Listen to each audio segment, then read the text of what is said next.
नमस्कार दोस्तों, जय जोहार। मैं कौशल तिवारी और बिहनिया संजय में आपका स्वागत है। लोकसभा चुनाव को लेकर छत्तीसगढ़ में आरोप प्रत्यारोप की राजनीति तेज हो गई है।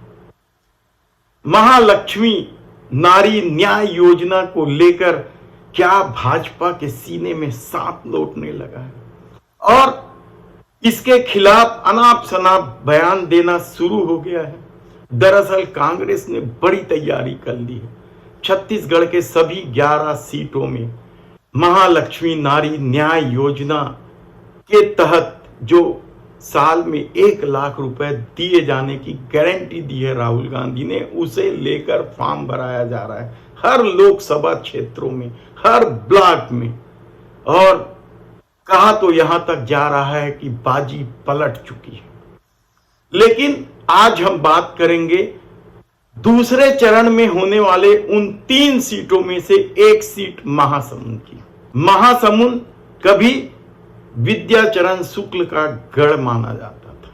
यहां पवन दीवान जैसे संत कवि भी सांसद रहे हैं, लेकिन राज्य बनने के बाद कांग्रेस का यह गढ़ इस तरीके से ध्वस्त हुआ कि पिछले कई चुनावों से कांग्रेस यहां जीत के लिए तरसती रही। 2004 में जरूर अजीत जोगी ने जीत हासिल की थी और उन्होंने भारतीय जनता पार्टी में चले गए विद्याचरण शुक्ल को बड़े अंतर से हराया था। लेकिन उसके बाद 2009, 2013, 2018 तीनों लोकसभा चुनाव में भारतीय जनता पार्टी का परचम लहराता रहा है और साहू समाज का परचम लहराता रहा है। लेकिन इस बार भारतीय जनता पार्टी ने नया प्रयोग किया है। नया प्रयोग तो कांग्रेस ने भी किया है। कांग्रेस ने यहां से साहू समाज के बड़े नेता माने जाने वाले ताम्रध्वज साहू को दुर्ग से लाकर महासमुंद में उतार दिया है। साहू समाज की बहुलता है इस क्षेत्र में और शायद इसलिए कांग्रेस ने ताम्रध्वज साहू पर भरोसा जताया। हालांकि साहू समाज के कई नेता महासमुंद क्षेत्र में हैं जो कांग्रेस के बड़े नेता माने जाते हैं, लेकिन ताम्रध्वज साहू विधानसभा का चुनाव हार गए। वे भूपेश सरकार में गृह मंत्री थे और बड़े नेता हैं साहू समाज के, इसलिए उन्हें महासमुंद में लाया गया ताकि पिछले 3 चुनाव से जो सूखा है कांग्रेस के लिए उसे दूर किया जा सके। भारतीय जनता पार्टी ने यहां से रूप कुमारी चौधरी को टिकट दिया है। अगरिया समाज से आती है। बसना विधानसभा से विधायक रही हैं। रमन सरकार में उन्हें संसदीय सचिव भी बनाया गया था, लेकिन उनकी अपनी कहानी। कहा जाता है कि उनकी ठसक और थमक के आगे स्थानीय भाजपाई पानी भरते। उनका जबरदस्त प्रभाव है, कद्दावर है, महिला नेत्री हैं। और महासमुंद में यदि हाल में ही हुए विधानसभा चुनाव की परिस्थिति को देखें तो यहां से 9000 वोटों से कांग्रेस आगे है। भले सीट दोनों ही पार्टी को 4-4 मिली। सरायपाली से कांग्रेस जीती, खल्लारी से कांग्रेस जीती, धमतरी से कांग्रेस जीती और गरियाबंद जिले की 1 सीट कांग्रेस ने जीती। और भारतीय जनता पार्टी ने जो सीटें जीतती है उसमें बसना, महासमुंद, कुरुद और गरियाबंद जिले की 1 सीट, यानी 4-4 सीटें दोनों के पास है। और बढ़त कांग्रेस के पास है। हालांकि बढ़त बहुत ज्यादा नहीं है, 9000 वोटों का बढ़त है, लेकिन परिस्थितियां कांग्रेस के अनुकूल इसलिए मानी जा रही है क्योंकि ताम्रध्वज साहू समाज के हैं और रूप कुमारी चौधरी को सिर्फ रायगढ़ साधने के लिए टिकट दिया गया था। ऐसी परिस्थिति में एक तरफ जब साहू समाज ने ताम्रध्वज साहू को ही हरा दिया था विधानसभा चुनाव में, बीरनपुर की जो घटना हुई थी, सांप्रदायिक ध्रुवीकरण करने की कोशिश भाजपा ने जो की थी उसमें वह कामयाब रही थी और ताम्रध्वज साहू को हार का मुंह देखना पड़ा था। दुर्ग ग्रामीण से वे चुनाव लड़ते हैं। साहू समाज की बहुलता है और साहू समाज ताम्रध्वज साहू से इसलिए नाराज थे क्योंकि उन्होंने बीरनपुर की उस घटना के बाद बीरनपुर का दौरा नहीं किया था, जबकि पीड़ित या मृतक व्यक्ति साहू समाज का था। और वह बात अब महासमुंद में भी फैलाई जा रही है। लेकिन दूसरी तरफ पंडरिया में जो कुछ हुआ उसे लेकर साहू समाज भाजपा से नाराज है। पंडरिया में तो बाकायदा आंदोलन तक हुआ।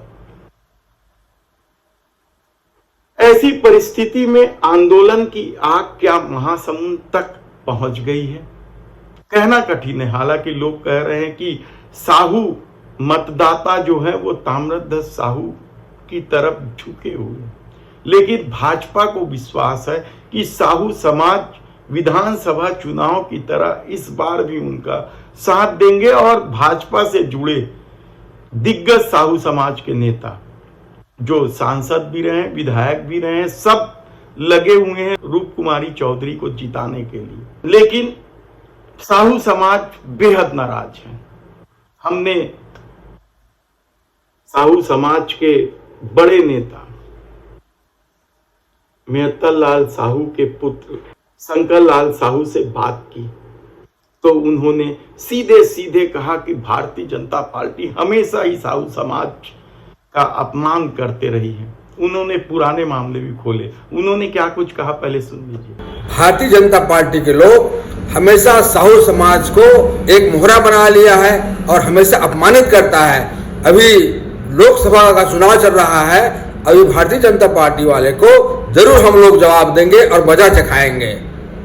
हमारे साहू समाज एक बहुत बड़ा समुदाय है पूरे छत्तीसगढ़ में और राजनीतिक जो अभी जो चला रहे हैं बीजेपी वाले, ये बिल्कुल अपमानित ढंग से लोग हमारे समाज को अपमानित कर रहे हैं। ये साहू समाज बर्दाश्त नहीं करेंगे क्योंकि पूरे छत्तीसगढ़ में हर पार्टी को निर्भर है, चाहे वो कांग्रेस हो चाहे बीजेपी हो चाहे कोई भी दल हो। ये अपमानित शब्द बर्दाश्त करने के लायक नहीं है। पहले भी इस तरह के लोग दुर्ग में सरोज पांडे जी वहाँ के सांसद रही है, वो भी हमारे समाज को इतना अव्यवहार शब्द से अपमानित किया था। वो पिछले समय वो भी हम लोगों को याद है। तो ये सब अच्छा नहीं है, हमारे समाज के लिए अच्छा नहीं है। ये लोग अच्छा पेश नहीं आ रहे, अच्छा बर्ताव नहीं कर रहे हैं हम लोग। अब मैं समझता हूँ ये जो बीजेपी वाले जो हैं ये सब इतना जो दुर्व्यवहार कर रहे हैं, वो आने वाले समय में हमारे समाज के लोग जरूर इन लोगों का मजा चखाएंगे और इनका मुंहतोड़ जवाब देंगे। तो ऐसी परिस्थिति में महासमुंद का चुनाव इसलिए दिलचस्प और रोमांचक नजर आ रहा है क्योंकि भारतीय जनता पार्टी पिछले 3 चुनाव से यहां जीतती रही है। कांग्रेस में भी ताम्रध्वज साहू को टिकट दिए जाने को लेकर स्थानीय नेताओं में आक्रोश था, लेकिन कहा जा रहा है कि साध लिया गया है और ऊपर से महालक्ष्मी नारी न्याय गारंटी योजना ने भी कांग्रेस के पक्ष में माहौल बना दिया है। हालांकि भाजपा समझाने की कोशिश कर रही है कि 1 लाख रुपए साल का देना बड़ा मुश्किल है, कांग्रेस कहां से देगी, जो सरकार में भी नहीं, सरकार में ही आने वाली नहीं है। और मुख्यमंत्री विष्णुदेव साय ने तो यहां तक कह दिया कि ना मन तेल होगा ना राधा नाचेगी। ऐसी परिस्थिति में कांग्रेस कितना विश्वास दिला पाती है।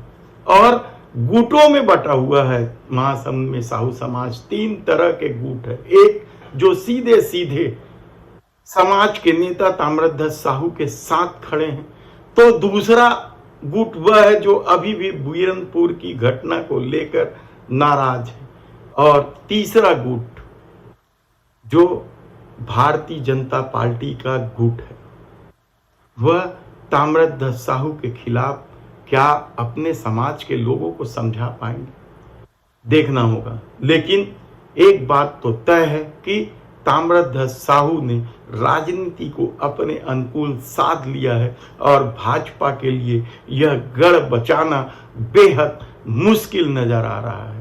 धन्यवाद।